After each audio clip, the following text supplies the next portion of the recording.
ఇక్కడ భూములు ఇచ్చిన ప్రజానికాన్ని మొత్తాన్ని సర్వనాశనం చేసి వారి కుటుంబానికి తినడానికి తిండి లేక, చేసుకోవడానికి భూమి లేక, ఉండటానికి ప్లాట్లు లేకుండా చేసి 200 పైగా రైతులు ఈ పోరాటంలో అమరులయ్యారండి. రాజధాని రైతులు ఈరోజు ఆంధ్రప్రదేశ్లో గెలిచిన ఎన్డీఏ కూటమి, అలాగే కేంద్రంలో ఉన్నటువంటి ఎన్డీఏ కూటమి ప్రభుత్వాలు మేము గెలిచాము. ఇవాళ 631 రోజు పోరాటం చేశాం. నీ మీద దమ్ముంటే నువ్వు కాసుకో.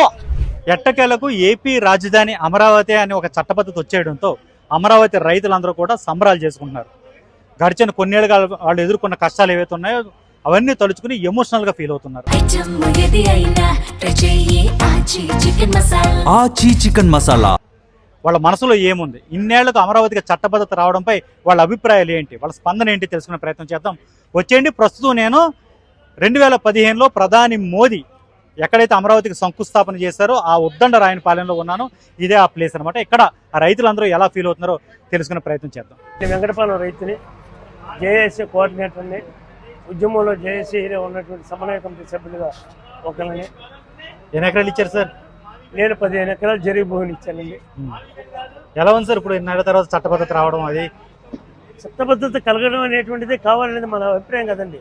లేకపోతే దీన్ని ముక్కలాట చేసి ఈ రాష్ట్రాన్ని నాశనం చేసి ఇక్కడ భూములు ఇచ్చిన ప్రజానికాన్ని మొత్తాన్ని సర్వనాశనం చేసి వారి కుటుంబానికి తినడానికి తిండి లేక, చేసుకోవడానికి భూమి లేక, ఉండటానికి ప్లాట్లు లేకుండా చేసేటువంటి మనస్తత్వం కలిగినటువంటి వెన్నుపోటుదారులకు మొత్తానికి కూడా 5 కోట్ల మంది ఆంధ్ర రాష్ట్ర ప్రజలకి వెన్నుపోటుదారులు అయినటువంటి వారందరికీ కూడా పాఠం నేర్పింది ఈరోజు ఆంధ్రప్రదేశ్లో గెలిచిన ఎన్డీఏ కూటమి, అలాగే కేంద్రంలో ఉన్నటువంటి ఎన్డీఏ కూటమి ప్రభుత్వాలు వాళ్ళకు గుణపాఠం చెప్పారు.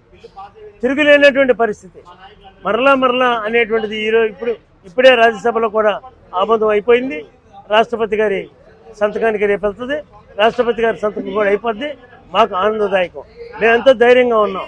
ఈ రాష్ట్రం ఈ ప్రపంచంలో ఉన్నటువంటి మహానగరాల్లో ఒక నగరంగా దీన్ని ఖచ్చితంగా మన చంద్రబాబు నాయుడు గారి నాయకత్వంలో 2 సంవత్సరాలైనా, 5 సంవత్సరాలైనా, 10 సంవత్సరాలైనా చేసి తీరుతారనేది ఖచ్చితంగా మాకు పూర్తి నమ్మకం నాయకుడి మీద ఉన్నది, విశ్వాసం ఉన్నది. అలాగే పరిపాలన దీంతో పాటుగా రాష్ట్రం మొత్తంలో ఉన్నటువంటి అన్ని అభివృద్ధి కార్యక్రమాలు ఏవైతే వెనకబడి ఉన్నాయో, పోలవరం లాంటిది కానివ్వండి, ఉక్కు ఫ్యాక్టరీ లాంటిది కానివ్వండి, అటు కర్నూలులో పెట్టవలసినటువంటి మేము హామీ ఇచ్చినటువంటి ఒక హైకోర్టు బెంచి కానివ్వండి, ప్రతి జిల్లాని కూడా అభివృద్ధి చేయడానికి ఈ సంక్షేమ కార్యక్రమాన్ని ఇదే పద్ధతుల్లో కొనసాగించి పేద ప్రజానికానికి అండదండగా ఉండటానికి. సరే, అదంతా ప్రభుత్వం చూసుకుంటుంది.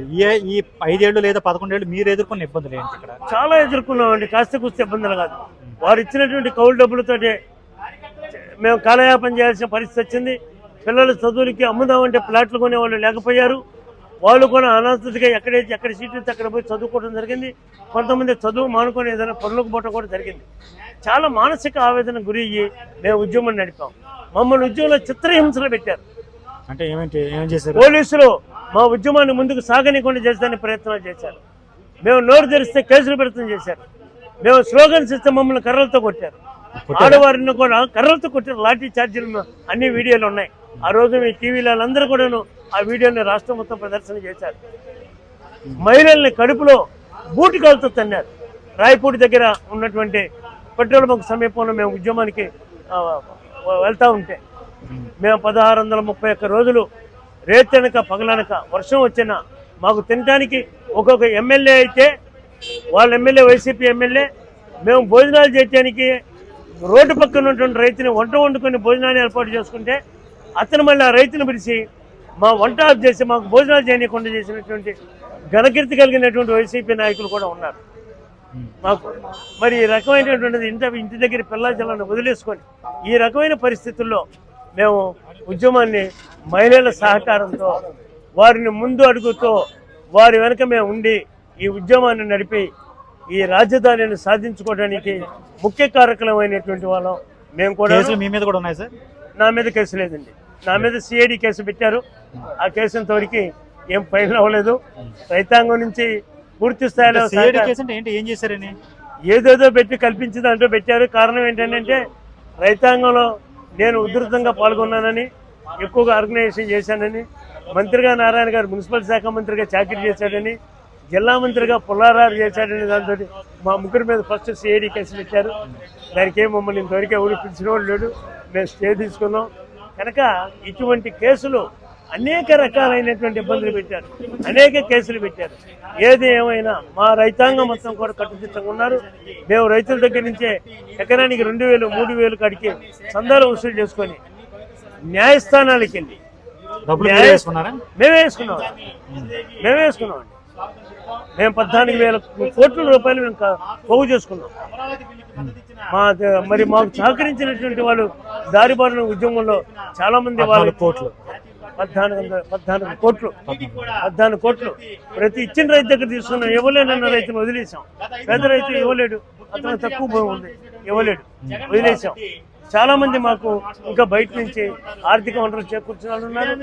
మరి పప్పు దినుసులు, కూరగాయలు లాంటి శిబిరాలు ఇచ్చిన వాళ్ళు ఉన్నారు.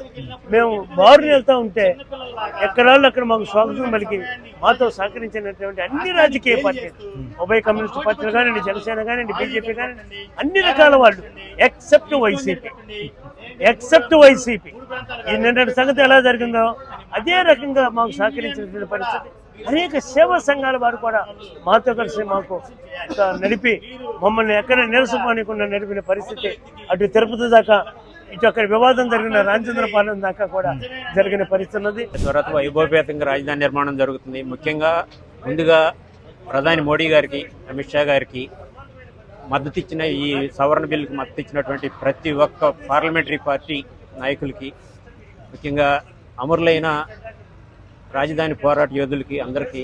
చనిపోయారండి 200 పైగా రైతులు ఈ పోరాటంలో అమరులయ్యారండి. రాజధాని రైతులు ఒత్తిడితో, మానసిక ఒత్తిడితో ఎంతో మంది కేసులు ఎదుర్కొని కుటుంబాలు ఛిద్రమయ్యి మరి భవిష్యత్తు అంధకారమైందనే ఒక అంధకార స్థితిలో వాళ్ళు ప్రతి క్షణం ఒక యుగంగా బతికారు. అటువంటి సమస్య నుంచి రాష్ట్ర ప్రజలందరి సహకారం, ప్రాంతీయ భేదాలు లేకుండా ఉత్తరాంధ్ర నుంచి రాయలసీమ వరకు, నెల్లూరు నుంచి మరి దాదాపు కాకినాడ వరకు ప్రతి ఒక్క పౌరుడు కూడా అమరావతి ఏకైక రాజధాని అనే విధానాన్ని సమర్థించి అటు ప్రజలకు, అమరావతి రైతులకు, అటు ఎన్డీఏ కూటమికి మద్దతిచ్చి అఖండమైన మెజార్టీతో గెలిపించిన దానికి ప్రతిఫలంగా నేడు ఎన్డీఏ గవర్నమెంటు ఈ రకమైన చరిత్రాత్మకమైన నిర్ణయం తీసుకొని 2 రోజుల్లో ఏపీ రీఆర్గనైజేషన్ యాక్ట్లోని బిల్లును సవరణ చేసి అమరావతికి ఊతమిచ్చే మార్గాన్ని సుగమం చేసినందుకు ప్రతి ఒక్క రైతు చేతులెత్తి ప్రధాని మోడీ గారికి, ఎన్డీఏ కూటమికి, అమిత్ షా గారికి, అన్ని పార్టీలకు సమర్థించినటువంటి ప్రతి ఒక్క పార్టీకి చేతులెత్తి మొక్కాల్సిన పరిస్థితి. ఈ రకమైన దుర్భరమైన పరిస్థితులు కాకుండా గత 5 ఏళ్లుగా అభివృద్ధి అనేది కొనసాగి ఉంటే ప్రతి ఒక్క పౌరుడు ఆ రాష్ట్రంలో అభివృద్ధి మార్గానికి బాటలు వేసుకొని ఒక రాష్ట్రాన్ని అగ్రగామిగా నిలిపేటువంటి అవకాశం ఉండేది. ఈ రకమైన వేధింపులకు కాకుండా జగన్మోహన్ రెడ్డి గారు కొంచెం విశాలమైన ఆలోచనతో అభివృద్ధి చేసి ఉంటే, గత పాలకుల్లాగా ఒక విశాలమైన ఆలోచనతో అభివృద్ధి చేసి ఉంటే రాజధానికి ఈ రకమైన దుర్భరమైన పరిస్థితి కలిగి ఉండేది కాదు. త్యాగం చేసి 33,000 ఎకరాలు త్యాగం చేసి రాజధాని నిర్మాణం కోసం ఇటువంటి చిన్న రైతు నుంచి, పేద రైతు నుంచి పెద్ద రైతులు, కులాలకు అతీతంగా, మతాలకు అతీతంగా ప్రతి ఒక్కరూ సాహసోపేతమైన నిర్ణయం తీసుకొని ఉన్న భూమి మొత్తం త్యాగం చేసి రాష్ట్రం నిర్మాణంలో భాగంగా అమరావతికి సపోర్ట్ చేస్తే దాన్ని మనం తృణప్రాయంగా తీసుకొని ప్రభుత్వం వచ్చిన దానికి రైతులకు సపోర్ట్ చేసి ఇంకా మరింత అభివృద్ధి చేయాల్సింది పోయి కొంచెం దాన్ని ఒక వ్యతిరేక నిర్ణయంతో ప్రతి క్షణం ఇబ్బందులు పెడుతుంటే అది తిరోగంగా మరలింది అభివృద్ధి అనేది. ఇబ్బందులు కాచింది, నరకం అనిపించాం. నరకాసుడు పరిపాలనలో ఏం చేశారు? నరకం అనిపించాం. అయితే 6,031 రోజు నిరాహార దీక్షలు చేశాం. 1630 రోజులు. మరి మమ్మల్ని ఒకనాటి హింస కాదు, ఒకనాటి హింస కారణం కాదు, మమ్మల్ని యాడికి పోతున్నా కూడా మా ఎంబటపడి తరిమి కొట్టేవాళ్ళు, మమ్మల్ని ఇళ్లలోకి వచ్చేవాళ్ళు, మమ్మల్ని అది మీకు ఆధార్ కార్డు చూపించమనేవాళ్ళు. ఏదో మీది ఈ ఊరా కాదా, అలాంటి ప్రదేశంగా మమ్మల్ని విమర్శలు పెట్టారు. కేసులు పడ్డాయి మీ మీద? కేసులు ఏమైనా పడ్డాయి? కేసులు 14 కేసులు పెట్టారు మీ మీద. ఏం చేశారని? ఏం చెప్పారు వాళ్ళు? కేసు ఇట్లా మాట్లాడుకుంటే కేసు పెడతావే. వాళ్ళ సైకో పరిపాలన అటు సాగింది.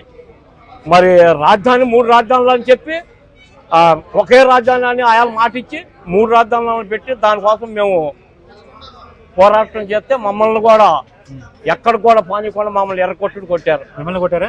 ఫుల్లుగా, ఒకనాటి కొట్టుడు కాదు. ఇప్పుడు ఎలా ఉంది ఇన్నేళ్ల తర్వాత? ఇప్పుడు బ్రహ్మాండంగా ఉంది, మామూలుగా కాదు.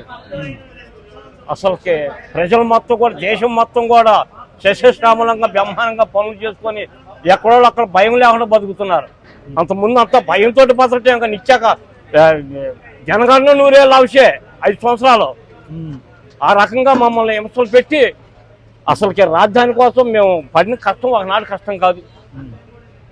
జగన్ రెడ్డి మేము గెలిచాము. ఇవాళ 631 రోజు పోరాటం చేసావు. నీ మీద దమ్మంటే నువ్వు కాసుకో, నువ్వు తీయాలనుకుంటే తీ. దమ్ముల తాత గుండె కొండ దగ్గర గెలుపో. మేము గెలిచాం, నువ్వు ఓడిపోయావు. రా రాజధానిలోకి తీసేయి. దమ్ము మాది, దమ్ము చూపించాం. ఏందనుకున్నా సార్ ఇన్నేళ్ల తర్వాత చట్టబద్ధత రావడం అమరావతి చాలా ఆనందంగా ఉందండి. మేము పడ్డ శ్రమకి, మేము పడ్డ బాధలకి, 5 సంవత్సరాలు మమ్మల్ని పెట్టిన టార్చర్కి ఈరోజు మాకు విముక్తి లభించినట్టు. కూటమి ప్రభుత్వం గెలిచినప్పుడే మేము ఆనందంగా ఆనందపడ్డాం చాలా. కానీ ఈరోజు పార్లమెంట్లో కూడా బిల్లు పాస్ అవటం మేము చాలా అదృష్టంగా ఫీల్ అవుతున్నాం. మేము చాలా ఆనందంగా ఉన్నామని తెలియదు. బాధలంటే లాస్ట్ 5 ఇయర్స్ మీరు గమనించారు, శాంతియుత వాతావరణంలో మేము ఉద్యమం చేస్తుంటే మమ్మల్ని నానా రకాలుగా చిత్రహింసలకు గురి చేసింది గత 5 సంవత్సరాల వైసీపీ ప్రభుత్వం. మేము న్యాయం కోసం న్యాయస్థానం అంటూ దేవస్థానం అని పాదయాత్ర పెట్టుకుంటే మాకు నిలువు నీడ లేకుండా, తినటానికి తిండి లేక, తినటానికి మేము టెంట్ వేసుకుంటే టెంట్ని కూడా నెట్టేసి మమ్మల్ని నడి రోడ్డు మీద భోంచేసేంత దీనస్థితికి, బాత్రూమ్కి వెళ్ళడానికి టాయిలెట్స్ పెట్టుకుంటే మేము ట్రాక్టర్లో వాటి కింద లేడీస్ పైకి ఎక్కడానికి మా ఉద్యమం చేసేటువంటి మహిళలు టాయిలెట్కి వెళ్ళడానికి మెట్లు కూడా తీసేసిన పరిస్థితి. కాకాని గోవర్ధన్ రెడ్డి అనే ఒక దుష్టుడు, దుర్మార్గుడు, దుశ్శాసనుడు.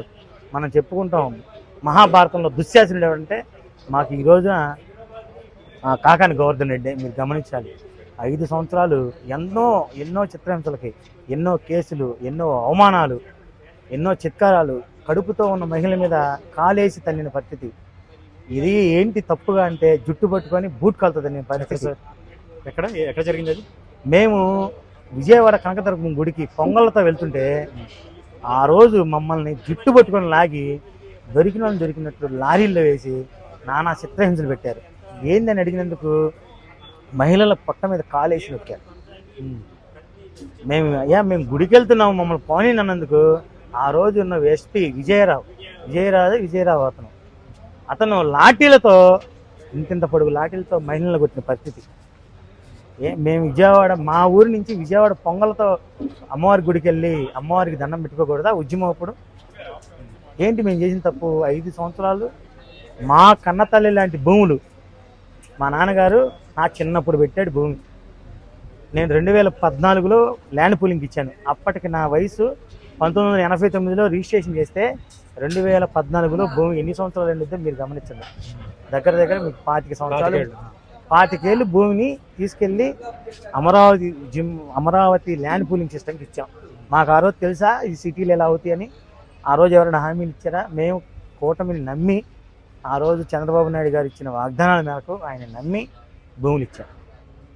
34,000 ఎకరాల భూమి 27,000 మంది రైతులు ఇచ్చారంటే మీకు అంత ఈజీగా ఇచ్చేస్తారా? తల్లి లాంటి భూమిని, 3 పంటలు పండే బంజారు లాంటి భూమిని ఇస్తారా?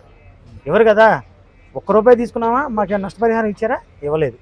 కౌలు ఇచ్చారు. కౌలు మాకు మీరు ఇచ్చినవి వచ్చింది, మేము వేసుకున్నా వచ్చింది. అయినా కూడా మేము ఇచ్చాం కదా. 5 సంవత్సరాలు నువ్వు వచ్చావు, అమరావతికి నేను మద్దతు అని చెప్పి నేను ఇక్కడే ఇల్లు కట్టుకున్నానన్నావు, కళ్ళబొల్లి మాటలు చెప్పావు, గెలిచాక 3 రాజధానులు అన్నావు. 3 రాజధానులు అంటే మేము ఇక్కడ భూమి ఇచ్చింది నవనగరాలు కడతారని మేము భూమి ఇస్తే నువ్వు 3 రాజధానులు తొక్కులా కాటాడావు. ఎక్కడా నీ వల్ల కాలేదు. ఆ రోజు దేవస్థానాలు మాకు దేవతలాగా నిలబడి మా తరపున తీర్పు ఇచ్చినాయి, దాన్ని కూడా గెలిచేసావు నువ్వు. తర్వాత ప్రజా తీర్పు నీకు చెంపపెట్టేలాగా అమరావతి ఏకైక రాజధాని కొనసాగాలని ప్రజలు తీర్పు ఇచ్చారు. ఆచి చికెన్ మసాలా